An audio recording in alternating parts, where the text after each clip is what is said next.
નમસ્કાર વિદ્યાર્થી મિત્રો, આજથી આપણે HSC બોર્ડની પરીક્ષામાં વિભાગ એમાં પ્રશ્ન પહેલો અને પ્રશ્ન બીજો પૂછાય છે MCQ ટાઈપ, એ પ્રશ્નોની પ્રેક્ટિસ શરૂ કરશું.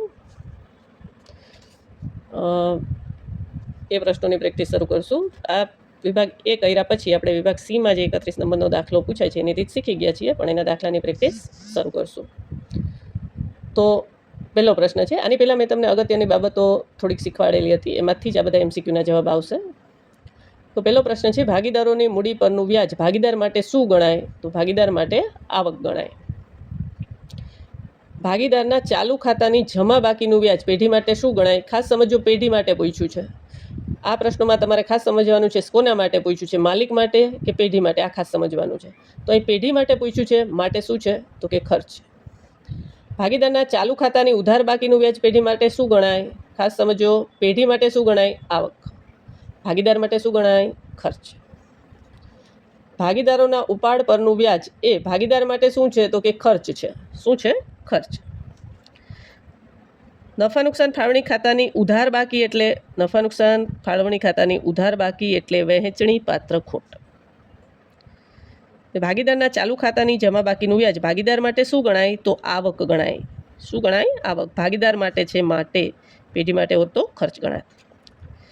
ભાગીદારો વચ્ચે કરાર થયેલ ન હોય ત્યારે ભાગીદારો વચ્ચે નફા નુકસાન કયા પ્રમાણમાં વેચાશે? ખાસ યાદ રાખવાનું, સરખા પ્રમાણમાં. જો તમને દાખલામાં પ્રમાણ આપેલું નથી તો નફો કે નુકસાન સરખા પ્રમાણમાં જ વેચવાનું. ખાસ યાદ રાખવાનું, મૂડીનું પ્રમાણ આપેલું હોય એ નહીં ધ્યાને લેવાનું. નફો કે નુકસાનનું પ્રમાણ આપેલ હોય તો એ જ ધ્યાને લેવાનું. જો નથી આપેલું તો નફો કે નુકસાન સરખા પ્રમાણમાં વેચવાનું. હવે નફા નુકસાન ફાળવણી ખાતાની જમા બાકી એટલે વહેંચણી પાત્ર નફો. વહેંચણી પાત્ર નફો. કયું ખાતું એ નફા નુકસાન ખાતાનો જ ભાગ છે? તો નફા નુકસાન ફાળવણી ખાતું. નફા નુકસાન ફાળવણી ખાતું એ નફા નુકસાન ખાતાનો જ ભાગ છે. જો ભાગીદારી કરારનામામાં સ્પષ્ટતા ન હોય તો પેઢીને ભાગીદારે ધીરેલી લોન પર કેટલા ટકા વ્યાજ ગણાય? ખાસ સમજો, ભાગીદાર પેઢીને આપે છે, બરાબર?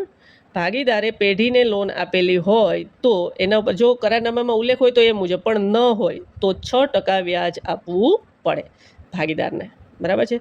દરેક પ્રશ્નોની નોટ્સ બનાવી લેજો, પ્રેક્ટિસ કરજો. નવા વિડીયોમાં આપણે બાકીના પ્રશ્નો જોઈએ છીએ. આ વિડીયોમાં અહીં સુધીના રાખીએ.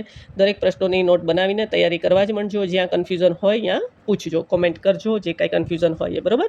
અગત્યની બાબતોનો જે વિડીયો છે એના ઉપરથી તમને ઘણા બધા પ્રશ્નોના જવાબ મળી જશે, બરાબર? છતાં પણ કંઈ પણ કન્ફ્યુઝન હોય તો કોમેન્ટ કરજો. અહીં સુધી રાખીએ. અસ્તુ.